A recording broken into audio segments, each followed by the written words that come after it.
बिस्मिल्लाहिर्रहमानिर्रहीम। अस्सलाम वालेकुम स्टूडेंट्स। आज हम लोग एक्सरसाइज 2.4 का क्वेश्चन नंबर 3 और 4 सॉल्व करेंगे। ओके जी, क्वेश्चन नंबर 3 में वो हमें कह रहे हैं expand the following using laws of logarithm. ये जो क्वेश्चन आपको गिवन है इसको आपने एक्सपेंड करना है। यहाँ पे जो हमने लास्ट क्वेश्चन किया था वहाँ पे ऑलरेडी एक्सपेंडेड फॉर्म ही थी हमारे पास और हमने उसको सिंगल लॉगरिथम के फॉर्म में कर दिया था। अब यहाँ पे पहले ही उन्होंने जो हमें क्वेश्चन दिया है वो सिंगल एक लॉगरिथम के फॉर्म में दिया और हमने इसको एक्सपेंड करके लिखना है, मतलब प्लस और माइनस की फॉर्म में इसको एक्सपेंड करेंगे। तो क्वेश्चन मैंने लिख लिया है। क्वेश्चन नंबर 1 स्टार्ट करते हैं। Log of 11/5। तो यहाँ पे इसको देख के आपको आइडिया हो गया होगा कि यहाँ पे ये क्वेश्चन रूल हमारे पास आराम से लग सकता है, क्योंकि ये डिवाइड की फॉर्म में है और जो डिवाइड की फॉर्म में होता है हम उसको माइनस की फॉर्म में लिख सकते हैं। पहले मैं क्वेश्चन को यहाँ पे लिख देती हूँ। 11/5 लॉग की फॉर्म में है हमारे पास। उसके बाद log of 11 minus log of 5, ये डिवाइड के फॉर्म में था, डिवाइड को माइनस के फॉर्म में लिख सकते हैं। दोनों वैल्यूज के साथ सेपरेट सेपरेट लॉग लगा के तो मैंने माइनस के साथ लिख लिया और यही इसका आंसर है। इससे ज़्यादा ये एक्सपेंड नहीं होता, क्योंकि 5 और 11 के हम लोग यहाँ पे फैक्टर्स भी नहीं ले सकते क्योंकि दोनों नंबर ही प्राइम नंबर्स हैं। तो ये इतना ही सॉल्व होगा। अब नेक्स्ट क्वेश्चन स्टार्ट करते हैं। इसका जो अगला पार्ट है, क्वेश्चन मैंने लिख लिया है। इस क्वेश्चन में अगर आप देखें तो हमारे पास जो वैल्यू है वो रूट की फॉर्म में है। तो ये बात मैं आपको बता दूं कि जो रूट होता है उसकी जो वैल्यू होती है वो 1/2 होती है। फॉर एग्जांपल अगर 8 जो है वो रूट के अंदर लिखा हुआ है तो मैं उसको 8 को इस तरह से भी लिख सकती हूँ और 8 की पावर 1/2 की फॉर्म में भी लिख सकती हूँ। ठीक है, तो ये जो रूट है इसकी वैल्यू है 1/2। तो सबसे पहले लॉग ऑफ 5 बेस 5 और यहाँ पे 8 a पावर 6 और रूट की जगह यहाँ पे लगा लूँगी मैं 1/2। तो सबसे पहला रूल वही वाला यूज़ करते हैं जो पावर रूल है कि जो चीज़ पावर में है अब उसको उठा के हम लोग स्टार्ट में ले आएंगे। 1/2 यहाँ आ जाएगा। लॉग बेस 5 और 8 और a की पावर यहाँ पे 6 आ जाएगी। उसके बाद हम लोग यहाँ पे 8 के फैक्टर्स ले लेंगे जो कि 3 का क्यूब होता है। हमें बार बार लेने की जरूरत नहीं है, हमने अभी पीछे भी क्वेश्चन में लिया था। तो मैं इसको यहाँ पे डायरेक्टली ही 2 का क्यूब लिख दूंगी और आगे a की पावर 6 लिख दूंगी। नेक्स्ट हमें ये बात अच्छे से पता है कि ये दोनों आपस में मल्टीप्लाई हो रहे हैं, तो जो टर्म्स मल्टीप्लाई हो रही होती हैं उसको हम लोग लॉग के साथ प्लस की फॉर्म में सेपरेट कर लेते हैं। तो लॉग यहाँ पे बेस 5 ही रहेगी, 2 की पावर 3 प्लस लॉग बेस 5 ही रहेगी और a की पावर 6। यहाँ पे अब मैं ब्रैकेट लगा लूँगी। ब्रैकेट इसलिए लगा लूँगी क्योंकि 1/2 दोनों टर्म्स के साथ मल्टीप्लाई हो रहा है।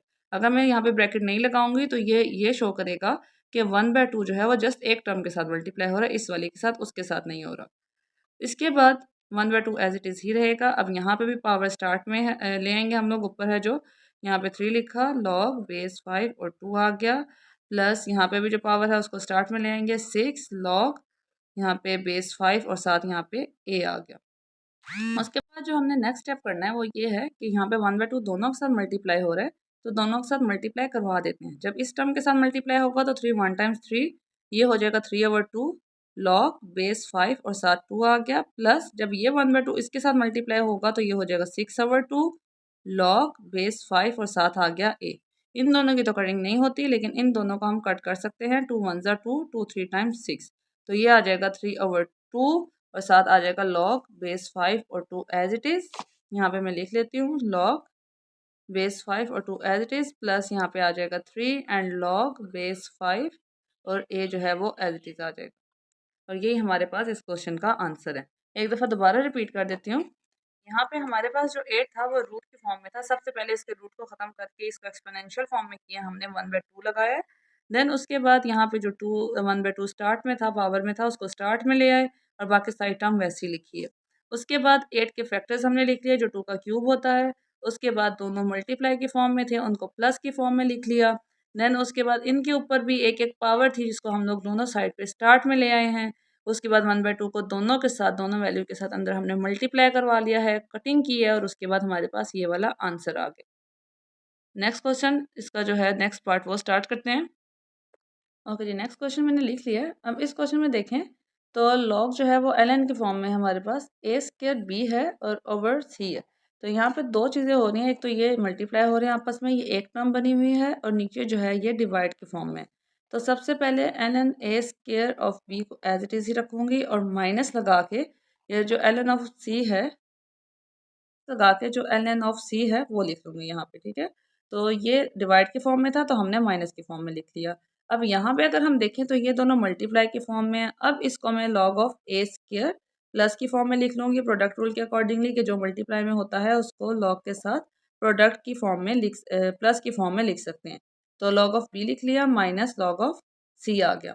एक और ये जो यहाँ पे करने वाला काम रह गया है वो ये है कि यहाँ 2 जो है वो पावर में है, उसको भी स्टार्ट में ले आएंगे। 2 log of a plus log of b plus log of c, और ये इसका आंसर है। सबसे पहले दोबारा बता देती हूँ कि ये हमारे पास मल्टीप्लाई और डिवाइड दो यहाँ पे काम हो रहे थे, तो हमने पहले इसको जो डिवाइड वाला था माइनस की फॉर्म में लिखा, देन जो दो मल्टीप्लाई हो रहे थे उनको प्लस की फॉर्म में लिख लिया, और उसके बाद जो यहाँ पे पावर थी उसको स्टार्ट में लिया। तो अब ये सारा एक्सपेंड हो चुका है और यही इसका आंसर है।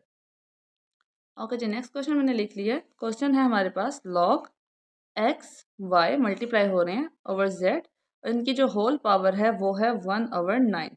तो सबसे पहले जो हम काम करेंगे वो ये है कि जो होल पावर है, वहाँ पे पिछले क्वेश्चन में सेपरेट पावर थी इसलिए उसको एंड पे हमने कर लिया था, लेकिन जो होल पावर होती है उसको सबसे पहले हमने सॉल्व करना होता है।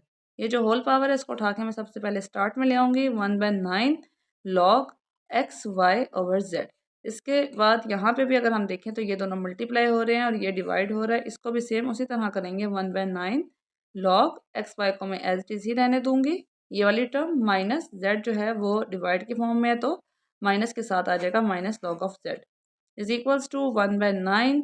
उसके बाद ये अगर आप देखें तो ये वाला काम तो हमने कर लिया कि जो डिवाइड में था उसको माइनस में कर लिया, लेकिन ये एक्स और वाई अभी भी मल्टीप्लाई की फॉर्म में है, तो इसको हम लोग प्लस के साथ लिख देंगे लॉग ऑफ। अच्छा, यहाँ पे ब्रैकेट लगा लेते हैं क्योंकि अब यहाँ पे जो पहले तो ये एक ही टर्म थे और 1/9 था, लेकिन अब हमने ये बताना है कि 1/9 इन सब टर्म्स के साथ है, तो ब्रैकेट यूज़ कर लेते हैं। 1/9 लॉग एक्स मल्टीप्लाई की वजह से यहाँ पे log y minus log z as it is ही रहेगा। मल्टीप्लाई की वजह से इन दोनों को प्लस की फॉर्म में लिख लिया और ये इसका आंसर है। ओके जी, नेक्स्ट पार्ट मैंने इसका लिख लिया। अभी आपको प्रीवियस एक क्वेश्चन में मैंने ये बताया था कि हमारे पास जो रूट होता है उसकी वैल्यू 1/2 होती है। तो सिर्फ ये जो रूट होता है जिसकी वैल्यू 1/2 होती है उसको यहाँ पे लिखना कंपलसरी नहीं होता, लेकिन बाकी जितने भी हमारे पास रूट्स होते हैं, जैसे फॉर एग्जांपल अगर 8 के, पहले आपको मैं यही बताती हूँ, अगर 8 के ऊपर रूट है तो डैट मीन्स कि 8 के ऊपर पावर 1/2 है, और 2 यहाँ लिखना ज़रूरी नहीं है। मतलब अगर ये सिर्फ रूट होगा तो हमें पता है कि ये स्क्वायर रूट ही है। लेकिन इसके अलावा अगर 8 के ऊपर पावर 1/3 है तो इसको बताने के लिए मुझे यहाँ पे रूट में साथ 3 लगाना पड़ेगा, तब जाके पता चलेगा कि ये क्यूब रूट ऑफ 3 की बात हो रही है। इसी तरह अगर 8 के ऊपर पावर 1/4 होगी तो मुझे यहाँ पे रूट के साथ 4 लगाना पड़ेगा, तब मुझे पता चलेगा कि ये फोर्थ रूट की बात हो रही है। ठीक है, सिर्फ जो स्क्वायर रूट होता है उसमें यहाँ पे 2 लगाने की ज़रूरत नहीं होती, वो हमें अंडरस्टूड होता है कि ये स्क्वायर रूट ही है। लेकिन बाकी सारे 1/3 1/4 1/5 के लिए यहाँ पे रूट के साथ भी 2 3 3 4 5 जो है वो लिखना पड़ता है। इसी तरह यहाँ पे जो रूट के साथ छोटा सा 3 लिखा हुआ है वो ये बता रहा है कि इसकी जो पावर है वो 1/3 है। तो इसको हम लोग यहीं से स्टार्ट करते हैं। सबसे पहले इसको इस फॉर्म से हम लोग रेडिकल फॉर्म से एक्सपोनेंशियल फॉर्म में कर लेते हैं। इसको मैं 1/3 की फॉर्म में कर लूँगी। उसके बाद नेक्स्ट स्टेप में लॉगरिथम के रूल के अकॉर्डिंगली ये जो 1/3 है ये स्टार्ट में आ जाएगा, इसको 1/3 लिख लिया। Log of 16 and x cube जो है वो एज इट इज़ ही रहा। उसके बाद अगेन 1/3 एज इट इज़ ही आएगा। जो लॉग है वो इसी तरह लिखूंगी। 16 और एक्स क्यूब आपस में मल्टीप्लाई हो रहे हैं तो यहाँ पे वो सेपरेट होके प्लस होंगे, तो यहाँ पे मैंने प्लस की फॉर्म में लिख लिया और यहाँ अब मैं ब्रैकेट लगा दूंगी क्योंकि ये दोनों वैल्यूज़ अलग अलग हो गई हैं, तो 1/3 दोनों के साथ मल्टीप्लाई हो रहा है। उसके बाद यहाँ पे जो एक्स क्यूब है इसके साथ अभी एक 3 है, तो हम क्या करेंगे, इस 3 को उठा के स्टार्ट में ले आएंगे। 16 प्लस ये जो क्यूब है ये यहाँ पे आ जाएगा और लॉग ऑफ एक्स आ जाएगा। इसको मैंने इस तरह से लिख लिया। सर नेक्स्ट पेज पे आ गए, तो अब यहाँ पे नेक्स्ट स्टेप में 1/3 लॉग ऑफ 16 है, तो 16 का हम लोग एलसीएम ले लेते हैं कि वो क्या आता है। तो इसको 4 का स्क्वायर भी लिख सकते हैं, लेकिन अगर एलसीएम लूँ तो 2 8 टाइम्स 16, 2 4 टाइम्स 8, 2 2 टाइम्स 4 और 2 1 टाइम्स 2, 2 की पावर 4 भी आ जाती है, तो मैं इसको 2 की पावर 4 ही लिख लेती हूँ। लॉग ऑफ 2 की power 4 plus log of x की पावर जो है वो 3 है। उसके बाद लॉग का नेक्स्ट रूल के जो आपके पास पावर में होता है उसको हमने स्टार्ट में लाना होता है। 4 यहाँ पे स्टार्ट में आ जाएगा, लॉग ऑफ 2 इसी तरह रह जाएगा, प्लस यहाँ पे 3 स्टार्ट में आ जाएगा और लॉग ऑफ एक्स जो है वो एज इट इज ही रह जाएगा। नेक्स्ट स्टेप में हम लोग ये जो 1/3 है इसको दोनों वैल्यूज़ के साथ मल्टीप्लाई करवाएंगे। फर्स्ट टर्म के साथ जब ये मल्टीप्लाई होगा तो ये 4 1 टाइम्स 4, तो ये 4/3 हो जाएगा। And log of 2 plus 3 1 times 3, ये 3/3 हो जाएगा एंड लॉग ऑफ एक्स आ जाएगा। 3 वन ज़ा 3, 3 वन ज़ा 3, दोनों आपस में कैंसिल हो जाएंगे। तो ये 4/3 लॉग ऑफ 2 प्लस 1 को मल्टीप्लाई करेंगे लॉग के साथ तो लॉग ही आएगा, एंड लॉग ऑफ x जो है वो एज इट इज़ लिख देंगे, और यही इसका आंसर है। 16 को हम लोगों ने स्टार्ट में इसलिए 4 का स्क्वायर नहीं लिखा, क्योंकि अगर मैं इसको 4 का स्क्वायर बना भी लेती तो तब भी यहाँ जब 2 उसके स्टार्ट में चला जाता तो 4 में जो है वो गुंजाइश थी कि उसके फैक्टर्स दिए जा सकें। तो हमने क्या किया, हमने 2 के फैक्टर्स दे लिए, क्योंकि 2 में अगर यहाँ पे मैं लिख भी लेती हूँ और 4 स्टार्ट में चला जाता है तो 2 में मज़ीद गुंजाइश नहीं है कि इसके मज़ीद फैक्टर्स बने, मतलब ये मज़ीद सिंप्लीफाई नहीं हो सकता। लेकिन अगर मैं 4 का स्क्वायर लिखती तो 4 जो है वो मज़ीद सिंप्लीफाई हो सकता था, तो मुझे एक और स्टेप में उसको अगेन सिंप्लीफाई करना पड़ता, तो इसलिए मैंने 2 के फैक्टर्स दिए यहाँ पे। नेक्स्ट पार्ट करते हैं इसका। क्वेश्चन मैंने लिख लिया यहाँ पे। अब यहाँ पे अगर आप देखें तो यहाँ पे भी होल में पावर जो है वो 5 है। तो सबसे पहले हम इसी को सॉल्व करेंगे। तो मैं पहले यहाँ पे क्वेश्चन लिख लेती हूँ। लॉग बेस 2 है 1 माइनस ए ओवर बी, और यहाँ पे जो पावर है वो 5 है। तो सबसे पहले 5 को स्टार्ट में ले आएंगे, 5 स्टार्ट में आ जाएगा। Log base 2 1 minus a over b as it is ही रहेगी। उसके बाद एक ये टर्म है और एक नीचे हमारे पास टर्म है, दोनों आपस में डिवाइड हो रही हैं। जो टर्म्स डिवाइड हो रही होती हैं उनको हम लोग माइनस की फॉर्म में लिखते हैं। तो लॉग ऑफ 2 1 माइनस ए, यहाँ पे मैं माइनस लगाऊंगी, यहाँ ब्रैकेट लगा लेंगे अब, क्योंकि अब 5 जो है वो दोनों टर्म्स के साथ मल्टीप्लाई हो रहा है और टर्म्स अब सेपरेट हो रही हैं। माइनस लगा के अगेन लॉग ऑफ 2 करूँगी, लॉग ऑफ 2, और यहाँ पे आ जाएगा बी, और यही इस क्वेश्चन का आंसर है। सिंपल, हमने यहाँ पे जस्ट 5 को स्टार्ट में लिया, उसके बाद दोनों टर्म्स आपस में डिवाइड हो रही थी तो दोनों को सेपरेटली लॉग के साथ माइनस की फॉर्म में लिख दिया। क्वेश्चन नंबर जो हमारा 3 है वो यहाँ पे एंड हो गया। नेक्स्ट क्वेश्चन, क्वेश्चन नंबर 4 अब स्टार्ट करते हैं। क्वेश्चन नंबर 4 का फर्स्ट पार्ट है log of 2 plus log of x is equals to 1, और यहाँ पे हमने फाइंड करनी है एक्स की वैल्यू।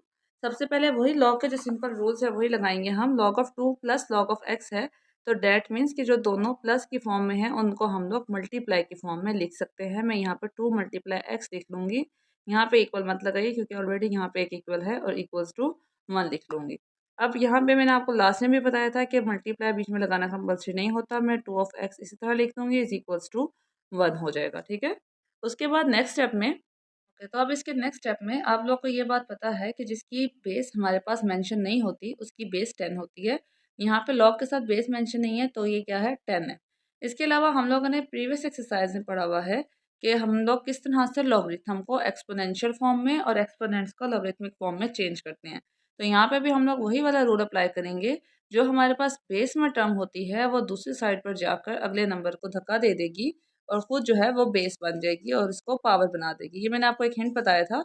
तो सबसे पहले हम यही वाला स्टेप कर लेते हैं कि 10 को ले जाते हैं दूसरी साइड पर, 10 नीचे आ जाएगा बेस के तौर पे, और 1 जो है इसके ऊपर पावर में आ जाएगा, और ये जो 2 ऑफ एक्स है वो यहाँ पे एज इट इज़ आ जाएगा। लॉग अब हम यहाँ पर नहीं लिखेंगे क्योंकि अब ये जो लॉगरिथमिक फॉर्म थी ये एक्सपोनेंशियल फॉर्म में चेंज हो गई है। दोबारा मैं आपको बता देती हूँ, रिमाइंड करवा देती हूँ अगर आपने पिछली वीडियो नहीं देखी है, अगर आपको याद नहीं है, कि यहाँ पे जो बेस होती है वो दूसरी साइड पर जाके इस नंबर को धक्का देती है और खुद बेस बन जाती है, और वो जो टर्म होती है वो पावर में आ जाती है, और ये वाली जो टर्म होते हैं ये एज इट इज़ ही हम नीचे लिख देते हैं। तो अब इसके साथ यहाँ पे लॉग नहीं आता है क्योंकि लॉगरिथमिक फॉर्म तो ये है, ये हमारे पास एक्सपोनेंशियल फॉर्म है, तो इसको हमने एक्सपोनेंशियल फॉर्म में चेंज कर लिया, लॉगरिथमिक फॉर्म को एक्सपोनेंशियल फॉर्म में कन्वर्ट कर दिया।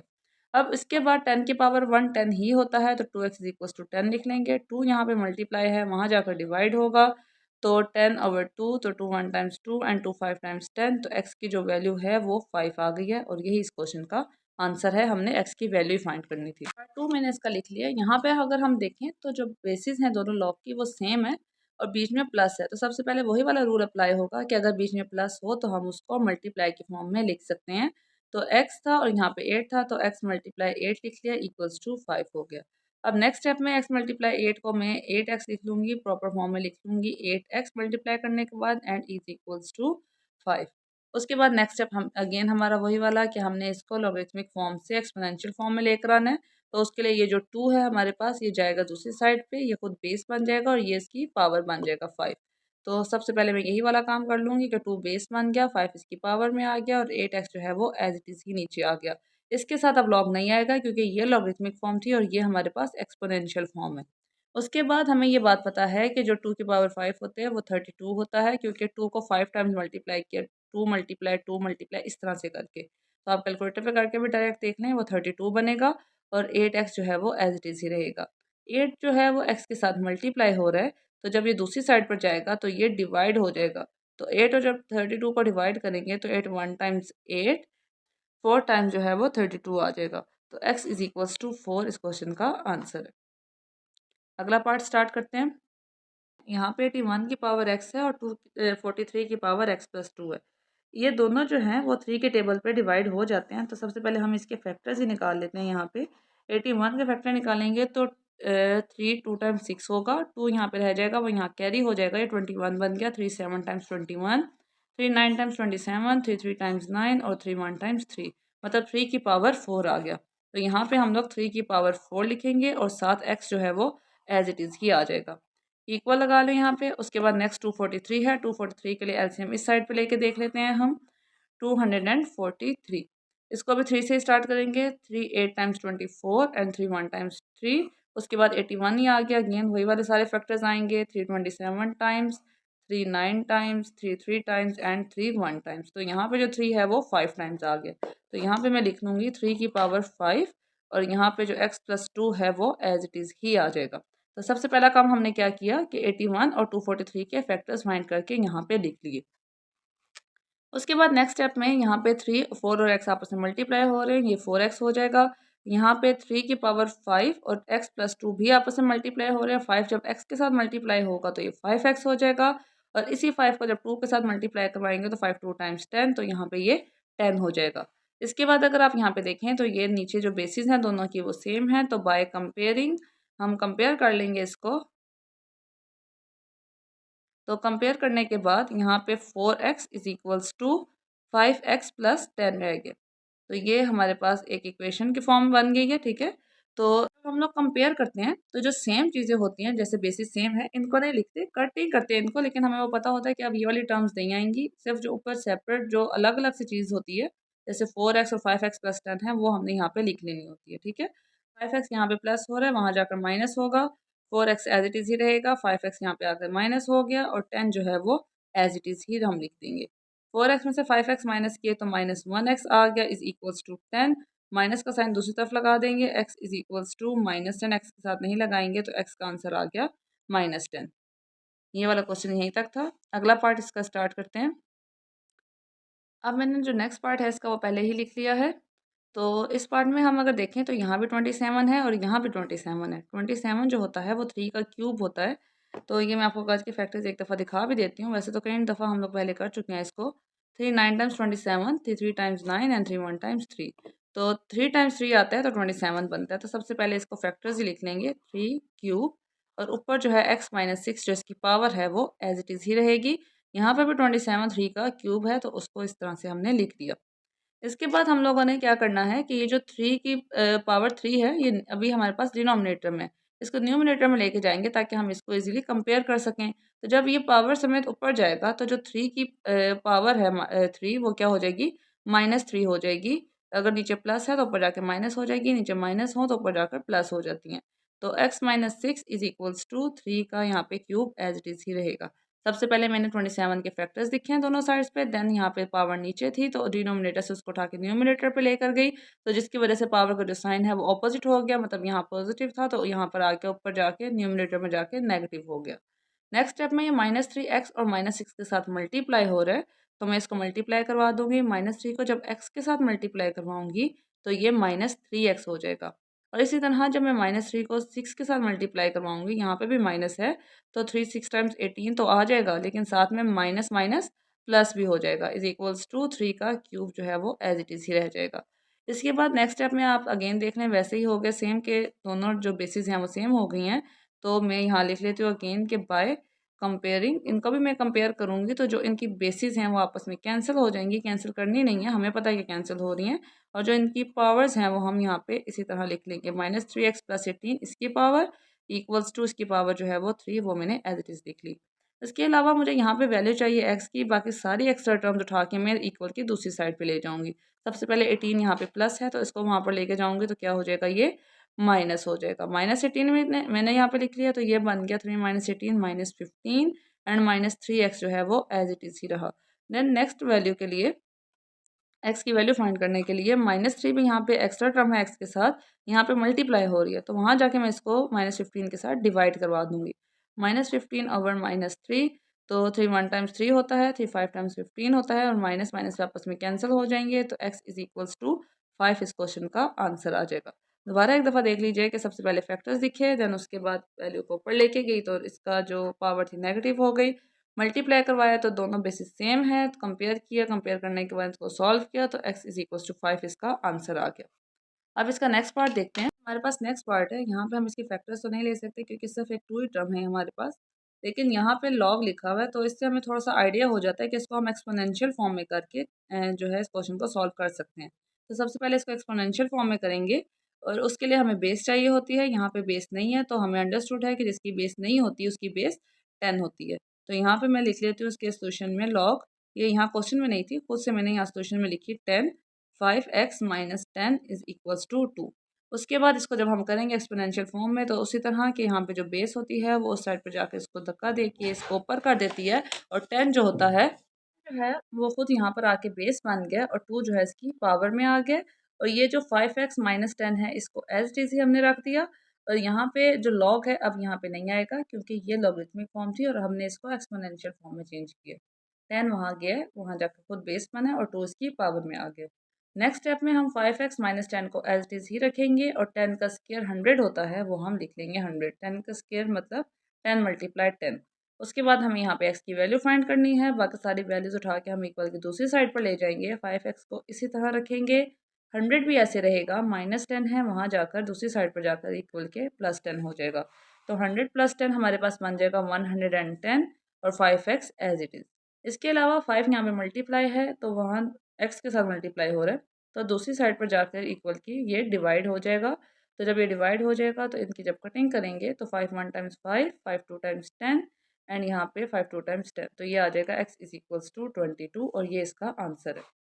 नेक्स्ट पार्ट स्टार्ट करते हैं इसका। नेक्स्ट पार्ट मैंने इसका यहाँ पर लिख लिया है, इसको भी हम लोग रूल के अकॉर्डिंगली स्टार्ट करेंगे। यहाँ पे देखें तो ये लॉग दोनों जो है इनकी बेसिस सेम है और बीच में माइनस है, तो डैट मीन्स कि इसको मैं ए के लॉग के साथ डिवाइड की फॉर्म में लिख सकती हूँ। x+1 over x-4 equals to 2, क्योंकि ये माइनस था तो माइनस जो है वो डिवाइड की फॉर्म में लिख सकते हैं हम लॉग के रूल के अकॉर्डिंगली, तो हमने इसको डिवाइड की फॉर्म में लिख लिया। इसके बाद अगर आप यहाँ पे देखें, यहाँ पे अब हमारे पास जो बेस है वो 2 है, इसको मैं अगर एक्सपोनेंशियल फॉर्म में कन्वर्ट करूँ तो ये जो 2 है वो दूसरी साइड पर जाकर इसको ऊपर पुश करेगा और ख़ुद यहाँ पे नीचे बेस बन जाएगा और ये इसकी पावर बन जाएगी। तो इसको मैं इसी तरह से लिख लेती हूँ, जो 2 है वो यहाँ नीचे आ गया, ये वाला 2 पावर बन गया और जो x+1 एंड x-4 थी टर्म्स वो एज इट इज़ ही रही। लॉग हम अब यहाँ पर नहीं लिखेंगे, पहले ये हमारे पास लॉगरिथमिक फॉर्म में था लेकिन अब ये हमारे पास एक्सपोनेंशियल फॉर्म में चेंज हो गया। अब हम इसको x+1 over x-4 as it is ही रखेंगे, इज इक्वल्स टू 2 का स्क्वायर जो है वो 4 होता है, 4 लिख दिया। ये पूरी टर्म यहाँ पे डिवाइड हो रही है, इस पूरी टर्म को उधर उठाकर लेके जाएंगे और वो 4 के साथ मल्टीप्लाई होगी। ये स्टेप मैं इधर आगे ही करती हूँ इसके, तो x+1 इक्वल्स टू 4 और x-4 इधर ही आके इसके साथ मल्टीप्लाई होगा। जब ये मल्टीप्लाई होंगे तो x+1 तो एज इट इज ही रहेगा, 4x के साथ मल्टीप्लाई होगा तो 4x हो जाएगा, -4 4 के साथ मल्टीप्लाई होगा तो 16 हो जाएगा। अगेन हम यहाँ पे क्या करेंगे, जो वेरिएबल वाली टर्म्स है, x वाली टर्म्स है, उनको एक साइड पे कर लेंगे और जो हमारे पास दूसरी टर्म्स हैं कांस्टेंट है उनको एक साइड पे कर लेंगे। 4 यहाँ पे प्लस है, जब यहाँ पे आएगा तो माइनस हो जाएगा, तो x-4x हो जाएगा इक्वल्स टू 16, बिल्कुल इसी तरह रहा। 1 यहाँ प्लस था, उधर जाएगा तो माइनस हो जाएगा और -1 लिख लिया यहाँ पे। यहाँ पे आप देखें जो 4 था वो यहाँ पे प्लस था, दूसरी साइड पर आके मैंने इसको माइनस करवा दिया और ये +1 है, जब ये अपने कांस्टेंट के साथ जाएगा तो ये यहाँ पे प्लस है और उधर जाकर ये माइनस हो जाएगा। तो बस हमने इनकी पोजीशंस चेंज किए इक्वल की दोनों साइड पे। तो ये x है, इसके साथ कोई कोफिशिएंट नहीं है, डैट मीन्स 1 है। 1x -4x ये हो जाता है -3x और -16 एंड -1 होता है -17।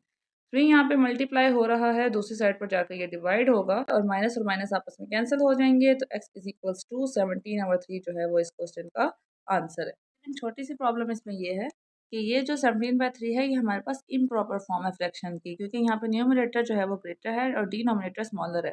तो इसको हम लोग प्रॉपर फॉर्म में करने के लिए हम इस तरह से करेंगे कि डिवाइड करवा लेंगे इसको। तो मैं आपको यहीं साइड पे करके दिखाती हूँ, 17 और यहाँ पे 3 तो ये 5 टाइम्स 15 होता है और नीचे जो रिमाइंडर है वो मेरे पास 2 रह गया। इसको लिखने का तरीका ये होता है कि जो आप जो है वो उल्टा सर्कल बना लें।